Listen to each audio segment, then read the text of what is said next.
শিক্ষামন্ত্রী doctor ANM Ehsanul হক মিলনের পদত্যাগের দাবিতে দিনাজপুরের সড়ক ও রেলপথে অবরোধ করে বিক্ষোভ করেছেন বিভিন্ন শিক্ষা প্রতিষ্ঠানের শিক্ষার্থীরা।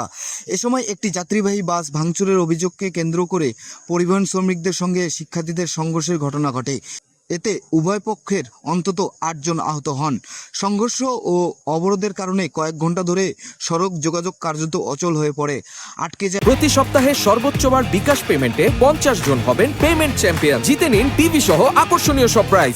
আন্তনগর ট্রেনও আজ মঙ্গলবার দুপুর 12:30টার দিকে শহরের নিমনগর ফুলবাড়ি বাসস্ট্যান্ড এলাকায় সড়ক ও রেলপথ অবরোধ করে জেলার বিভিন্ন শিক্ষা প্রতিষ্ঠানের শিক্ষার্থীরা।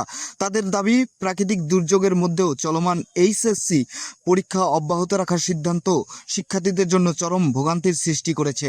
এই সিদ্ধান্তের প্রতিবাদ জানিয়ে এবং শিক্ষামন্ত্রীর পদত্যাগের দাবিতে তারা বিক্ষোভ কর্মসূচি পালন করে। আন্দোলন চলাকালে শিক্ষামন্ত্রী বিরোধী বিভিন্ন স্লোগানে মুখর হয়ে ওঠে পুরো এলাকা।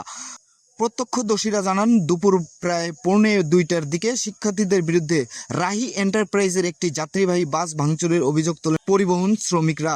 প্রতি সপ্তাহে সর্বোচ্চবার বিকাশ পেমেন্টে 50 জন হবেন পেমেন্ট চ্যাম্পিয়ন। জিতে নিন টিভি সহ আকর্ষণীয় সব প্রাইজ। এতে প্রতিবাদে শ্রমিকরা ফুলবাড়ি বাসস্ট্যান্ড এলাকায় আড়াআড়িভাবে বাস রেখে সড়ক অবরোধ করেন। এক পর্যায়ে উভয় পক্ষের মধ্যে উত্তেজনা ছড়িয়ে পড়ে এবং তা সংঘর্ষে রূপ নেয়। সংঘর্ষে অন্তত 5 জন শিক্ষার্থী ও 3 জন পরিবহন শ্রমিক আহত হন। পরে আহতদের প্রাথমিক চিকিৎসা দেওয়া হয় বলে জানা গেছে। এদিকে সড়ক অবরোধের কারণে মহাসড়কের উভয় পাশে কয়েক কিলোমিটার দীর্ঘ যানজটের সৃষ্টি হয়। চরম দুর্ভোগে পড়েন দূরপাল্লার যাত্রী ও সাধারণ মানুষ। একই সঙ্গে রেল চলাচলেও বিঘ্ন ঘটে। পঞ্চগড় থেকে ঢাকার উদ্দেশ্যে ছেড়ে আসা আন্তনগর পঞ্চগড় এক্সপ্রেস দিনাজপুর রেল স্টেশনে আটকা পড়ে।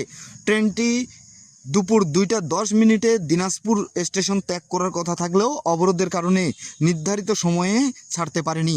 পরিস্থিতি নিয়ন্ত্রণে ঘটনাস্থলে পুলিশ মোতায়েন করা হয়। আইন শৃঙ্খলা বাহিনীর সদস্যরা আন্দোলনকারী শিক্ষার্থী ও পরিবহন শ্রমিকদের সঙ্গে একাধিকবার প্রতি সপ্তাহে সর্বোচ্চবার বিকাশ পেমেন্টে 50 জন হবেন পেমেন্ট চ্যাম্পিয়ন। জিতে নিন টিভি সহ আকর্ষণীয় সব প্রাইজ।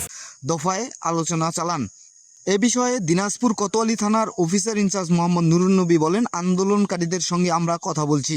শান্তিপূর্ণভাবে পরিস্থিতির সমাধান এবং অবরোধ প্রত্যাহারের জন্য চেষ্টা অব্যাহত রয়েছে।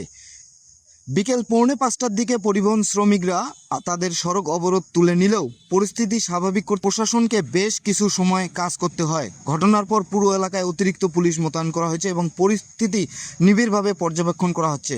ঘটনায় বাস ভাঙচুর ও সংঘর্ষের অভিযোগের বিষয়ে সংশ্লিষ্ট কর্তৃপক্ষ তদন্ত করে প্রয়োজনীয় ব্যবস্থা নেবে বলে প্রশাসনের পক্ষ থেকে জানানো হয়।